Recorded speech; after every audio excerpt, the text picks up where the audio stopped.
Welcome to DM classes. DM ক্লাসে আপনাদের সকলকেই স্বাগত। আমরা সকলেই জানি ইউজিসি নেট এক্সাম আমাদের খুবই গায়ের কাছে চলে এসেছে। এমত অবস্থায় আমরা এখন প্রতিদিন আমাদের সম্ভাব্য যে প্রশ্নগুলো, আমরা সেই প্রশ্নগুলো নিয়ে আলোচনা করব। আপনারা সকলে এই প্রশ্নগুলো এবং তার অ্যানালাইসিস ভিডিওটির প্রথম থেকে শেষ পর্যন্ত দেখবেন। যদি কারুর কোথাও গিয়ে ডাউট মনে হয় অবশ্যই কমেন্টস করবেন। আমাদের way to JRF DM classes 6 মান্থের কোর্স 3000-এ এনরোল চলছে। আপনারা যারা নতুন ব্যাচের জন্য ভর্তি হবেন তারা এখনই যোগাযোগ করতে পারেন এবং এখানে আমাদের যে হোয়াটসঅ্যাপ গ্রুপের লিঙ্ক দেওয়া আছে, টেলিগ্রাম গ্রুপের লিঙ্ক দেওয়া আছে, আপনারা সকলে যোগাযোগ করতে পারেন এবং সেখানে জয়েন হতে পারেন। এছাড়াও আপনাদের সকলের উপকারের জন্য প্রচুর ভিডিও ইউটিউব চ্যানেলে আছে, আপনারা সেখান থেকে ভিডিওগুলো দেখতে পারেন। আপনাদের জন্য আজ আমরা প্রশ্ন নিয়ে এসেছি ইউনিট 9 অ্যান্ড 10। আপনারা সকলেই জানেন ইউনিট 9 অ্যান্ড 10 সেখানে পুরাণ, রামায়ণ, মহাভারত এবং অভিলেখ সাহিত্য থেকে প্রশ্ন হয়। সবার প্রথম প্রশ্ন, চতুর্বিংশতি সহস্রী সংহিতা ইতি ভবতি, মহাভারতম, রামায়ণম, হরিবংশম না বাল ভারতম? তাহলে চতুর্বিংশ সহস্রী সংহিতা 24,000 চতুর্বিংশ সহস্রী কাকে বলা হয়? মহাভারত, রামায়ণ, হরিবংশ না বাল রামায়ণম? আপনারা সকলেই দেখবেন সাইটে একটা টাইম কাউন্ট চলছে। আপনারা চেষ্টা করবেন এই টাইম কাউন্টের মধ্যে প্রশ্নটার অ্যান্সার করার। তার কারণ আমরা সকলেই হাতে পাবো ওএমআর। সেই ওএমআরে গোল বানাতে গেলে মিনিমাম 30 সেকেন্ড সময় আমাদের রাখতে হবে এবং 30 সেকেন্ডের মধ্যে আমরা সেই প্রশ্নের অ্যান্সারটা যাতে চিন্তা করে নিতে পারি এবং সেটাই যেন কারেক্ট হয়, এমনভাবেই আমাদের মাইন্ডকে প্রিপেয়ার করতে হবে। এটার অ্যান্সার হবে চতুর্বিংশতি সহস্রী সংহিতা রামায়ণম। এই যে রামায়ণের আমরা সকলে জানি রামায়ণের রচয়িতা বাল্মীকি রত্নাকর। রামায়ণের ছন্দ কি? অনুষ্টুপ ছন্দ। রামায়ণের রস কি? করুণ রস। 7টি কাণ্ড, 500 অধ্যায়, 24,000 শ্লোক। রামায়ণের অপর নাম কি? রামচরিত, সীতাচরিত, রঘুবংশচরিত, রঘুবীর চরিত, পৌলস্তবধ, রামায়ণ সংহিতা, চতুর্বিংশী সহস্রী সংহিতা। আর মহাভারতের শান্তি পর্বে রামের উপাখ্যান বিদ্যমান, যাকে বলা হয় ভার্গব গীত। পরের প্রশ্ন, এষু কিং পর্ব মহাভারতে নাস্তি? এর মধ্যে কোন পর্ব মহাভারতে নেই? সভা পর্ব, স্ত্রী পর্ব, দ্রোণ পর্ব, অনুশাসন পর্ব। তাহলে মহাভারতে পর্ব নেই। টোটাল মহাভারতে আমরা পর্ব কটা জানি? 18টা পর্ব আছে। এই 18টা পর্বের মধ্যে কোন পর্বটা আমরা অপশানের মধ্যে পাচ্ছি না? দেখা যাক অ্যান্সার। দ্রোণ পর্ব মহাভারতে নাই। তাহলে মহাভারতে এই যে 18টা পর্ব, এই 18টা পর্বের ক্রম আমাদের সকলকেই মুখস্থ রাখতে হয়। আমরা সেটা কেমনভাবে রাখব? একটা ট্রিক্স বানানো আছে। যদি এই ট্রিক্সটা আপনারা সকলে মুখস্থ করে নেন, এই মহাভারতের পর্ব আপনারা খুব সহজে সকলকে বলতে পারবেন এবং মনে রাখতে পারবেন। কি ট্রিক্সটা? বলা হচ্ছে, আদিতে সভা হয়েছিল বনে। কেমনভাবে? বিরাট উদ্যোগ করে। কারা কারা ছিলেন? ভীষ্ম, দ্রোণ, কর্ণ, শল্য, সৌতিপ। এই যে 5 জন কেন ছিল? বলা হচ্ছে স্ত্রীদের শান্তি রক্ষার জন্য। তারা স্ত্রীদের শান্তি দিতে না পেরে অনুশাসন করে। কোথায়? অশ্ব নিয়ে আশ্রমে গিয়ে পাথরে বসে কি অনুশাসন করে, যে মহাপ্রস্থানের জন্য তারা স্বর্গারোহণ করবে। তাহলে আদিতে আদি পর্ব, সভায় সভা পর্ব, বনে বনপর্ব, বিরাটে বিরাট পর্ব, উদ্যোগে উদ্যোগ পর্ব, ভীষ্মতে ভীষ্ম পর্ব, দ্রোণতে দ্রোণ পর্ব, কর্ণতে কর্ণ পর্ব, শল্যতে শল্য পর্ব, সৌতিক সৌপ্তিক পর্ব, স্ত্রী স্ত্রী পর্ব, শান্তি পর্ব, অনুশাসন পর্ব, আশ্রমেধিক পর্ব, আশ্রমবাসিক পর্ব, মৌৎসল পর্ব, মহাপ্রস্থানিক পর্ব, স্বর্গারোহণ পর্ব। আপনারা সকলে খুব সহজেই এই ট্রিক্সটাকে মনে রাখতে পারবেন এবং খুব সহজেই এই মহাভারত থেকে যতগুলো প্রশ্ন আপনার পর্ব দিয়ে আসবে, আপনারা প্রত্যেকটা প্রশ্নের সঠিক অ্যান্সার করে আসতে পারবেন। আপনারা সকলে ট্রিক্সটা একবার মাথায় বসিয়ে দেখুন, সব প্রশ্নের অ্যান্সার আপনাদের সঠিক হবে। পরের প্রশ্ন, এষু কিং মহাপুরাণামস্তি, এর মধ্যে কোনটি মহাপুরাণ? নৃসিংহ পুরাণ, বরুণ পুরাণ, দেবী পুরাণ না মৎস্য পুরাণ? তাহলে এষু কিং মহাপুরাণামস্তি, নৃসিংহ পুরাণ, বরুণ পুরাণ, দেবী পুরাণ না মৎস্য পুরাণ? মৎস্য পুরাণম। এখানে আমাদের অ্যান্সার হবে মৎস্য পুরাণ। কেন মৎস্য পুরাণকে আমরা মহাপুরাণ বলছি, নৃসিংহ বরুণ দেবীকে কেন বলছি না? পুরাণ কটি? 18টি। এর মধ্যে 3টে পার্টে ডিভিশন আছে। বৈষ্ণব পুরাণ, যাকে আমরা বলি সাত্ত্বিক, ব্রাহ্ম পুরাণ, যাকে বলি রাজসিক, শৈব পুরাণ, যাকে বলি তামসিক। বৈষ্ণব পুরাণ বিষ্ণু, ভাগবত, নারদেয়, গরুড়, পদ্ম, বরাহ। ব্রাহ্ম ব্রহ্মা, ব্রহ্মাণ্ড, ব্রহ্মবৈবর্ত, মার্কণ্ডেয়, ভবিষ্য, বামন। শৈব মৎস্য, লিঙ্গ, শিব বা বায়ু, স্কন্ধ, অগ্নি আর কর্ম। যদি পরীক্ষায় প্রশ্ন পড়ে বৈষ্ণব পুরাণ কি, ব্রাহ্ম পুরাণ কি, শৈব পুরাণ কি, বা সাত্ত্বিক কি, রাজসিক কি, তামসিক কি, এই পুরো ছকটা মনে রাখলে সব প্রশ্নের অ্যান্সার আপনাদের সঠিক হবে। পরের প্রশ্ন, অধস্থনেষু মহাভারত আশ্রিত না ভবত, মানে 4টে গ্রন্থের নাম দেওয়া আছে, মহাবীর চরিত, দুর্বাক্য, মধ্যম বাক্য, মধ্যম ব্যয়ক, অভিষেক নাটক। তাহলে মহাবীর চরিত, দুর্বাক্য, মধ্যম ব্যয়ক আর অভিষেক নাটক, এর মধ্যে কোনটি মহাভারত আশ্রিত নয়? নট কোনটি, কোন দুটি মহাভারত আশ্রিত নয়? জানতে চাইছে কোন দুটি বাক্য মহাভারত আশ্রিত নয়। তাহলে আমরা দেখে নেব মহাবীর চরিত আর অভিষেক নাটক। কেন মহাবীর চরিত আর অভিষেক নাটক? দেখুন, এখানে বলা হচ্ছে মহাভারত আশ্রিত নয়। তাহলে মহাভারত আশ্রিত নয় মানে মহাভারত আশ্রিত দুটি এখানে আছে। কারা তারা? দুর্বাক্য, মধ্যম ব্যয়ক, মহাভারত আশ্রিত। মহাভারত আশ্রিত নাটকের মধ্যে আমরা পাই অভিজ্ঞান শকুন্তলম, বেণী সংহার, বালভারত, দুর্ঘটকোচ, কর্ণভার, মধ্যম ব্যয়ক, পঞ্চরাত্র, উরুভঙ্গ। এরা হচ্ছে নাটক। মহাকাব্য কি? শিশুপালবধ, নৈষচ্চরিত, কিরাতার্জুনীয়ম। এবং মহাভারত আধারিত চম্পু কাব্য আমরা পাই নলচম্পু, ভারত চম্পু, পাঞ্চালী স্বয়ম্বর চম্পু, দ্রৌপদী পরিণয় চম্পু। রামায়ণ প্রভাবিত কাব্য, তাহলে রামায়ণ প্রভাবিত কাব্য রঘুবংশম, জানকীহরণ, রামায়ণ মঞ্জরি, ভট্টিকাব্য, রামচরিত, রাঘব পাণ্ডবীয়, জানকী পরিণয়, সেতুবন্ধন। নাটক অভিষেক প্রতিমা, মহাবীর, উত্তর রামচরিত, ভবভূতির লেখা, অনর্ঘ্য, বাল রামায়ণ, কুন্দমালা, প্রসন্ন রাভক, হনুমান নাটক, আশ্চর্য চূড়ামণি। রামায়ণ চম্পু, রামকথা, উত্তর চম্পু, চম্পু রামায়ণ, অমোঘ রাভক আর রামচন্দ্র চম্পু। এই চিত্রকাব্য কার লেখা? কোন গ্রন্থ? চিত্রকাব্য কি কি? রামলীলামৃতম, বিলম কাব্য, যাদব রাঘবীয়ম।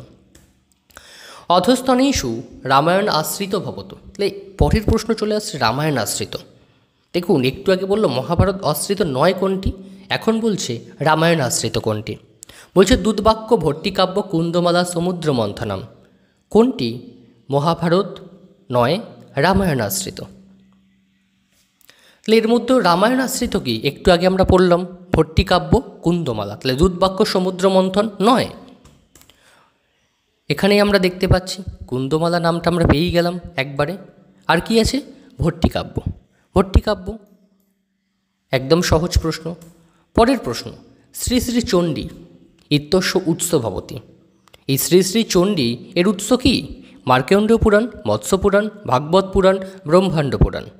শ্রী শ্রী চণ্ডী ইত্যস্য উৎসহ ভবতি মার্কণ্ডেয় পুরাণম, মৎস্য পুরাণম, ভাগবত পুরাণম, ব্রহ্মাণ্ড পুরাণম। কী হবে এটার অ্যান্সার? মার্কণ্ডেয় পুরাণ। কেন মার্কণ্ডেয় পুরাণ? তাহলে মার্কণ্ডেয় পুরাণ সম্বন্ধে একটু জানা যাক। বলছে মার্কণ্ডেয় হলো প্রাচীন পুরাণ, প্রবক্তাকে মার্কণ্ডেয়। বলছে এখানে স্বর্গ প্রতিস্বর্গ যে 5টি লক্ষণ আছে পুরাণের, সেই 5টি লক্ষণ এখানে বর্তমান। কলিযুগের রাজবংশ ঋষিবংশের বর্ণনা পাওয়া যায়। এই পুরাণকে বলা হয় পুরাণং নবসহস্রম মার্কণ্ডেয়ম হি উচ্যতে। কিন্তু বর্তমানে আমরা দেখি এখানে 7,000-এরও কম শ্লোক আছে। এই পুরাণে ব্রহ্মা, সূর্য, অগ্নির মাহাত্ম্য কীর্তিত হয়েছে। এটা কারা? এরা দেবতা। পরের পয়েন্ট আউট, রাজধর্ম, বর্ণাশ্রম, গার্হস্থ্যধর্ম, সদাচার, বিবিধ শাস্ত্রের বিবরণ, সেব্য বিচার প্রভৃতি বিষয়সমূহ এখানে বর্ণিত হয়েছে। এছাড়াও জম্বুদ্বীপ সহ যে 7টা দ্বীপ, সেগুলোর বর্ণনা আছে, বৎসরের বর্ণনা আছে, উত্তর কুরু প্রভৃতি জনপদের বর্ণনা আছে, মন্বন্তরের বর্ণনা আছে, স্বয়ম্ভুমণি, স্বাবর্ণিক মনু প্রমুখের কাহিনী আছে, মন্বন্তরের বৈশিষ্ট্য আছে, নরকের বিবরণ আছে, সৃষ্টি প্রকরণ আছে, কুরুবংশের কাহিনী আছে। পরের পয়েন্ট, দ্রৌপদীর পঞ্চস্বামিত্বের কারণ। দ্রৌপদীর পঞ্চম পুত্রের অল্প বয়সে মৃত্যু প্রভৃতি মহাভারত প্রসিদ্ধ কিছু কিছু উপাখ্যান আছে। বলছে এর উপাখ্যানগুলির মধ্যে দানশীল রাজা হরিশ্চন্দ্র, রাজা বিপশ্চিত, দম, রাজ্ঞী, মদালসা এবং জড় ভারতের কাহিনী পর্যন্ত বর্ণিত। দুর্গা কর্তৃক মহিষাসুর বধ, চণ্ডমুণ্ড, শুম্ভ, নিশুম্ভ প্রমুখের বধ বৃত্তান্ত আছে। আর কি আছে? আত্মবিবেক, যোগাধ্যান প্রভৃতির মধ্যে যে বিদুষী মদালসা ছিলেন একজন সুপ্রসিদ্ধ ব্রহ্মবাদিনী নারী, তার প্রসঙ্গ আছে। আর সর্বশেষ পয়েন্ট, যেটা হাইলাইটেড বিষয়, সেটা হচ্ছে দেবী মাহাত্ম্য, যাকে নামান্তরে বলা হয় সপ্তশতী মাহাত্ম্য বা চণ্ডী মাহাত্ম্য। এটা মার্কণ্ডেয় পুরাণের একটি অতি প্রসিদ্ধ অংশ। বলছে এই পুরাণের 81 থেকে 93 এই 13টি অধ্যায় জুড়ে চণ্ডী মাহাত্ম্য কীর্তিত হয়েছে। এছাড়া কি আছে? মহাকালী, মহালক্ষ্মী, মহাসরস্বতী দেবীর রূপ বর্ণিত আছে। বলছে শ্রী শ্রী চণ্ডী, যিনি বঙ্গদেশে অতীব জনপ্রিয় এবং দুর্গাপূজা, জগদ্ধাত্রী পূজা প্রভৃতিতে অবশ্য পাঠ্যরূপে নির্ধারিতা। পরের প্রশ্ন, অধস্তনেষু শিব পুরাণেষু গণ্যতে। তাহলে এখানে শিব পুরাণেষু গণ্যতে, তাহলে শিব পুরাণের মধ্যে কোন দুটি আছে? এই যে শিব পুরাণ বলতে আমরা একটু আগেই কিন্তু পড়ে এসেছি শৈব পুরাণ, শৈব বিষয়ক পুরাণ। এই শৈব বিষয়ক পুরাণের মধ্যে বিষ্ণু, পদ্ম, মৎস্য না কুর্ম? অ্যান্সার হবে মৎস্য আর কুর্ম। কেন? দেখো, শৈব বিষয়ক পুরাণ যাকে বলা হয় তামসিক পুরাণ। মৎস্য, লিঙ্গ, শিব, স্কন্ধ, অগ্নি, কুর্ম।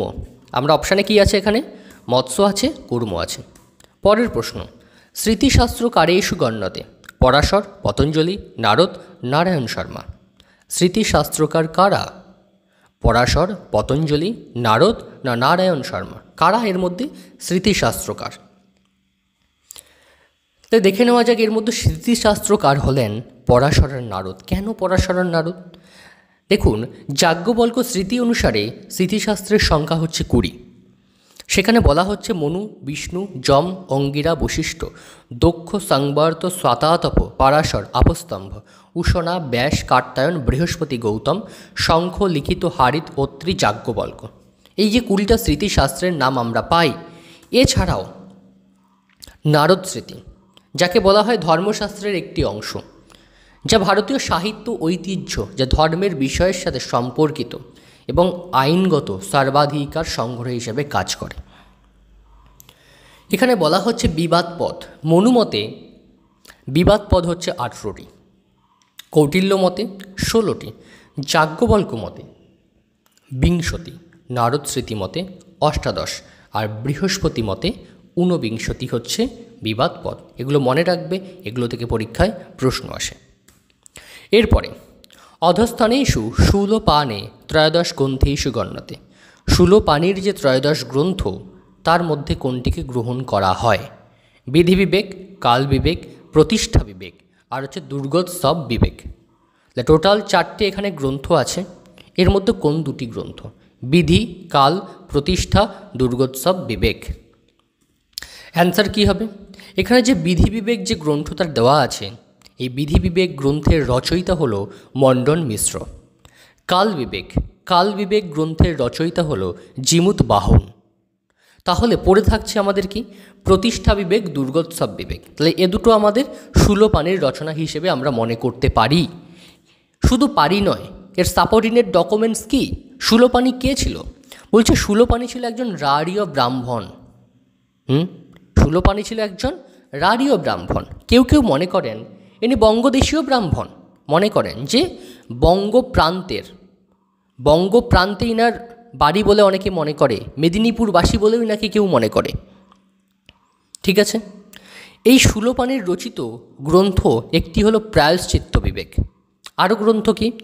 দীপকলিকা। এই দীপকলিকা একটা হাইলাইটেড গ্রন্থ। কেন দীপকলিকা হাইলাইটেড গ্রন্থ?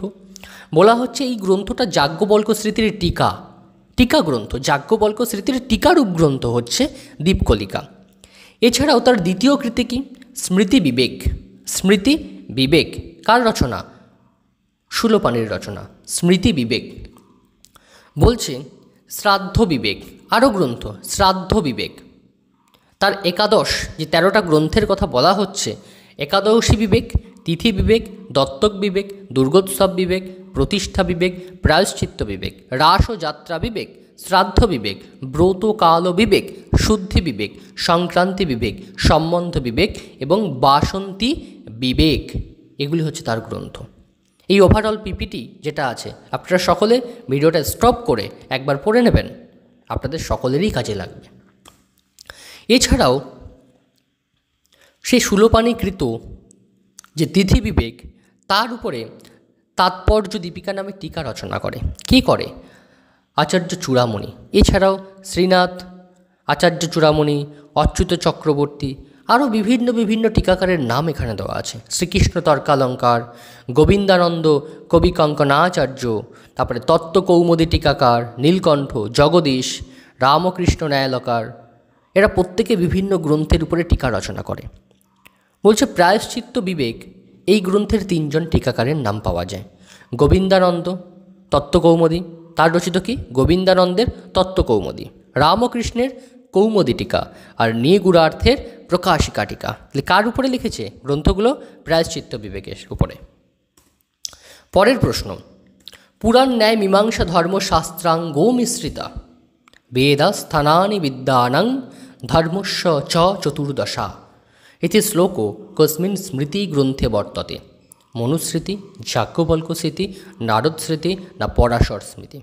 বলছে পুরাণ ন্যায় মীমাংসা ধর্মশাস্ত্রাঙ্গ মিশ্রিতা বেদা স্থানানি বিদ্যানাং ধর্মস্য চ চতুর্দশ ইতি শ্লোক কস্মিন স্মৃতি গ্রন্থে বর্ততে? কী হবে অ্যান্সার? যাজ্ঞবল্ক্য স্মৃতি। তাহলে যাজ্ঞবল্ক্য স্মৃতির কোন অধ্যায় আছে? আচার অধ্যায় বর্ণিত আছে। মেবি আচার অধ্যায়ের 3 শ্লোক সংখ্যা হবে। পরের প্রশ্ন, অধলিখিতানাম অর্থশাস্ত্রস্য অধ্যায় দৃष्ट्वा সমুচিতং ক্রমং চিনুত। সমুচিত ক্রম, তাহলে কৌটিল্য যে অর্থশাস্ত্র তার সমুচিত ক্রম কি? সেক্ষেত্রে বলা হচ্ছে অমাত্য উৎপত্তি, মন্ত্রী পুরোহিত উৎপত্তি, উপধাবি শৌচ জ্ঞানম আমাত্য আনাম, গুড়পুরুষ উৎপত্তি আর গুড়পুরুষ প্রনিধি। দেখো টোটাল বিনয়াধিকারিক অধিকরণ কটি? 18টা। কী কী? বিদ্যা সমুদ্দেশ, বৃদ্ধ সংযোগ, ইন্দ্রিয় জয়, অমাত্য উৎপত্তি বা রাজস্ব বৃত্তি, মন্ত্রী পুরোহিত উৎপত্তি, উপধাবি শৌচ আমাত্য জ্ঞানম, গুড়পুরুষ উৎপত্তি, গুড়পুরুষ প্রনিধি, সবিষয়ে কৃত্যাকৃত্য পক্ষরক্ষণম, পরবিষয়ে কৃত্যাকৃত্য পক্ষোপগ্রহ, মন্ত্রাধিকার দূতপনিধি, রাজপুত্র রক্ষণম, অবরুদ্ধ বৃত্তি, অবরুদ্ধে চকৃতি, রাজপনিধি, নিঃশান্ত প্রনিধি, আত্মরক্ষিতম। ট্রিক্স কি? এই যে 18টা আমি মনে রাখবো কী করে? বলছে রাজপুত্র বিদ্যা গ্রহণ করবে, কার সঙ্গে? বৃদ্ধের সংযোগে। আর কি করবে? ইন্দ্রিয়গুলিকে জয় করে অমাত্য মন্ত্রী পুরোহিতদের উপধার দ্বারা শুদ্ধ করে। গুড়পুরুষদের উৎপত্তি প্রনিধি বিষয়ে চিন্তা করবে। রাজা নিজের বিষয় এবং পরের বিষয় মন্ত্রের দ্বারা দূত নিয়োগ করে রাজপুত্রকে দুইভাবে অবরুদ্ধ করবে এবং রাজা রাত্রে নিজেকে রক্ষার বিষয়ে চিন্তা করবে।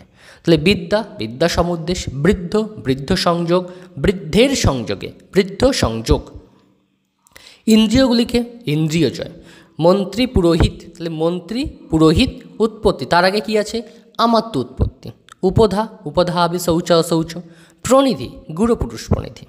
ওকে, উৎপত্তি তার আগে আছে, তাহলে গুরুপুরুষ উৎপত্তি, গুরুপুরুষ প্রণিধি, নিজের স্ববিষয়ে কৃত্যাকৃত্য, পরের পর বিষয়ে কৃত্যাকৃত্য, মন্ত্র মন্ত্রাধিকার, দূত দূত প্রণিধি, রাজপুত্র রাজপুত্র রক্ষণম, অবরুদ্ধ দুই ভাগে, তাহলে অবরুদ্ধ বৃত্তি, অবরুদ্ধে চ কৃতি। তারপরে রাজা রাজপ্রণিধি, রাত্রে নিশান্ত প্রণিধি, নিজেকে রক্ষা করবে আত্মরক্ষিতকম। একদম সহজভাবে ট্রিক্সগুলো বানানো আছে। পরের প্রশ্ন, অধস্তনেষু মনুমতে দূতস্য অধীনৌ বর্ততে, দূতের অধীন স্বরাষ্ট্র শাসনম, সন্ধি, বিপর্যয় আর দণ্ড। তাহলে দূতের অধীনৌ বর্ততে, স্বরাষ্ট্র শাসনম, সন্ধি, বিপর্যয়, দণ্ড। তাহলে দূতের অধীনে কোন দুটি থাকবে? দূতের অধীনে থাকবে সন্ধি আর বিপর্যয়। মনুসংহিতায় বলা হচ্ছে দূতঞ্চৈব প্রকুর্বিত সর্বশাস্ত্র বিশারদম। তাহলে যে দূত হবে সে কেমন হবে? সর্বশাস্ত্রাভিজ্ঞ হবে।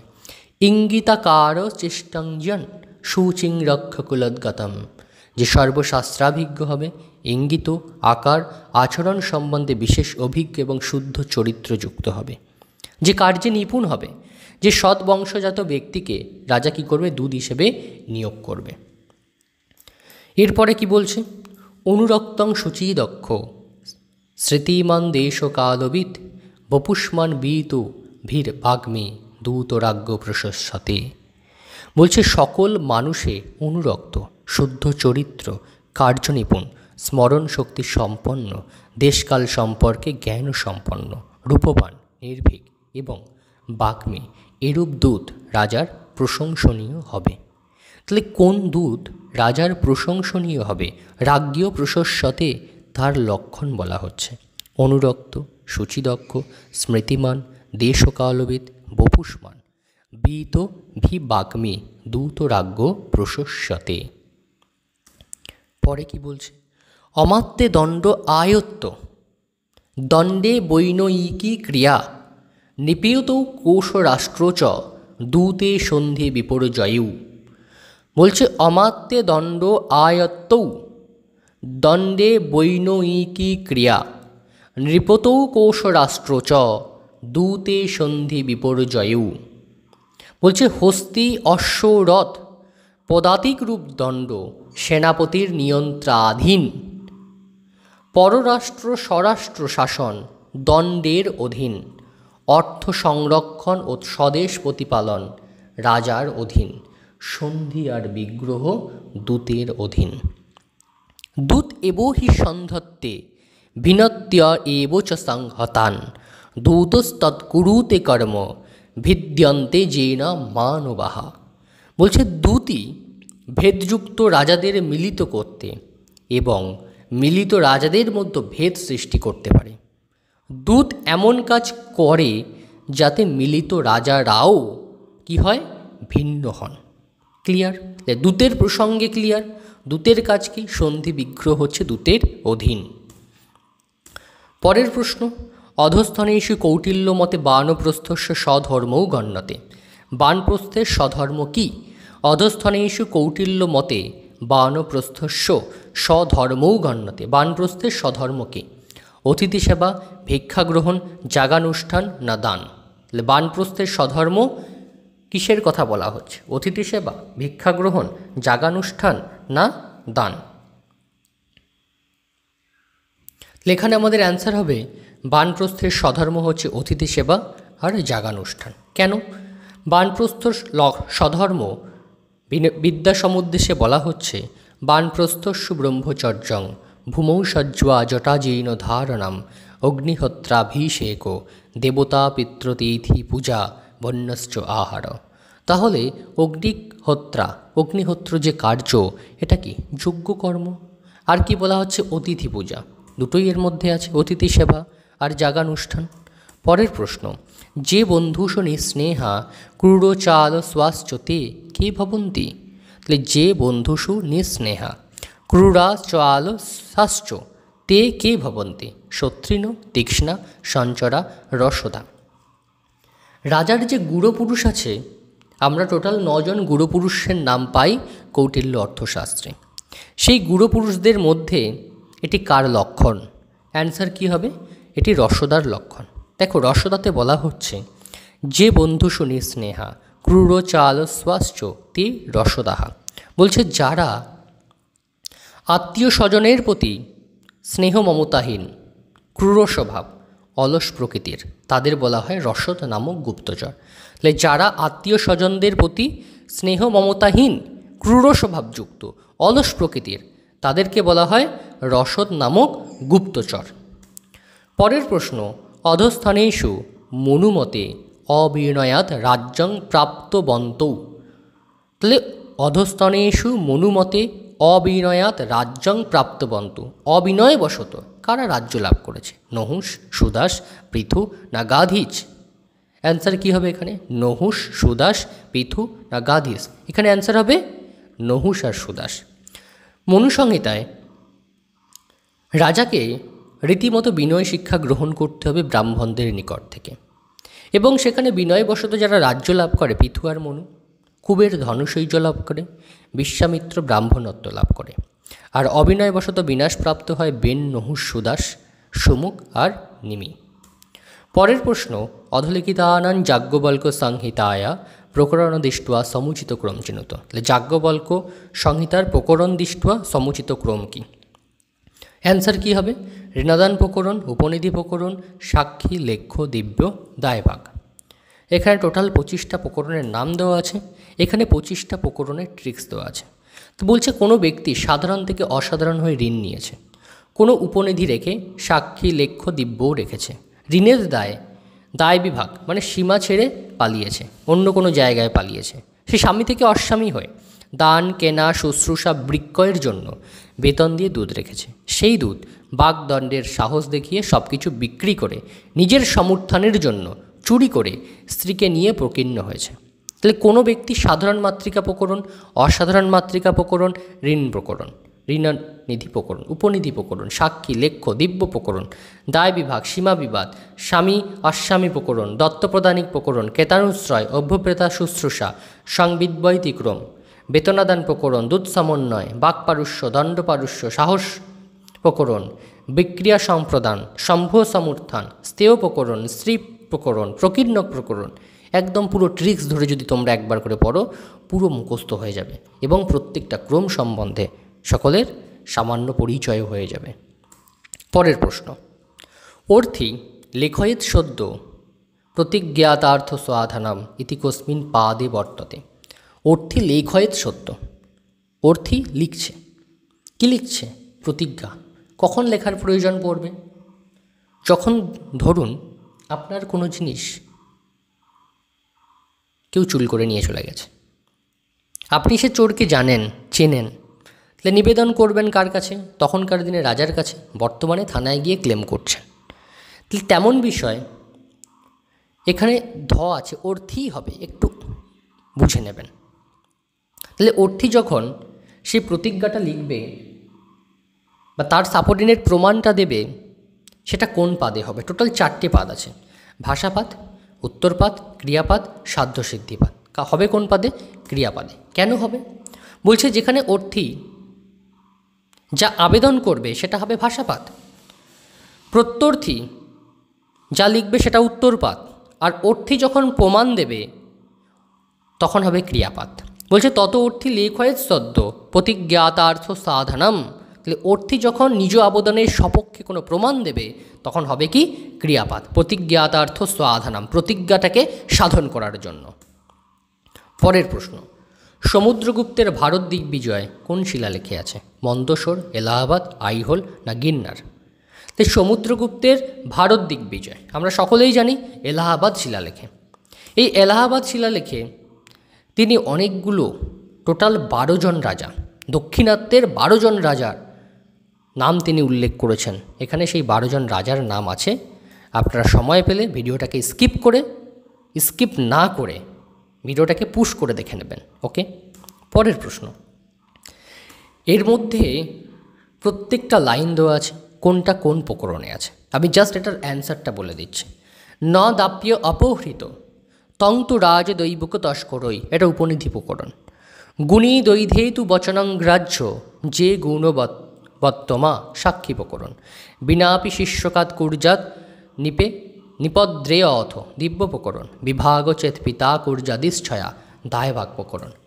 পরের প্রশ্ন এবং আমাদের আজকের পাঠের সর্বশ্রেষ্ঠ প্রশ্ন। সারনাথ বৌদ্ধ প্রতিমা লেখের লিপি কি? ব্রাহ্মী লিপি, সংস্কৃত, খরষ্টি না প্রাকৃত? সারনাথ বৌদ্ধ প্রতিমা লেখের লিপি কি? ব্রাহ্মী লিপি, সংস্কৃত, খরষ্টি না প্রাকৃত? অ্যান্সার কী হবে? ব্রাহ্মী লিপি। দেখো, কনিষ্ক তার তৃতীয় শাসনবর্ষে সারনাথ বৌদ্ধ প্রতিমা লেখ লিখেছিলেন। তার রচয়িতা বা স্থান কোথায় পাওয়া যায়? সারনাথ বা বেনারস। এখানকার ভাষা হলো সংস্কৃত প্রভাবিত প্রাকৃত। আর এখানকার লিপি কি? এখানকার লিপি হলো ব্রাহ্মী লিপি। ওকে, এখানকার লিপি তাহলে আমরা কি পেলাম? ব্রাহ্মী লিপি আমরা পেলাম। আপনারা সকলে ভিডিওটা দেখুন, কেমন লাগলো অবশ্যই জানাবেন এবং আপনার বন্ধুদের মধ্যে ভিডিওটা অবশ্যই শেয়ার করবেন। এবং যারা ভাবছেন যে তারা পেড কোর্সে জয়েন হবেন, এখানে নাম্বার দেওয়া আছে, আপনারা সকলে পেড কোর্সে জয়েন হতে পারেন এবং রিসেন্টলি নতুন ব্যাচ শুরু হয়েছে, আপনারা জয়েন হতে পারেন। আর যারা চ্যানেলটিকে এখনও সাবস্ক্রাইব করেননি, অবশ্যই চ্যানেলটিকে সাবস্ক্রাইব করে দেবেন। আর বন্ধুদের মধ্যে ভিডিওটা অবশ্যই শেয়ার করবেন আর কমেন্টস করতে একদম ভুলবেন না। আর আমাদের এখানে যে গ্রুপগুলো দেওয়া আছে, হোয়াটসঅ্যাপ, টেলিগ্রাম, ইউটিউব, প্রত্যেক জায়গায় আপনারা জয়েন হবেন নতুন ভিডিও আপডেটের জন্য। সকলে ভালো থাকবেন।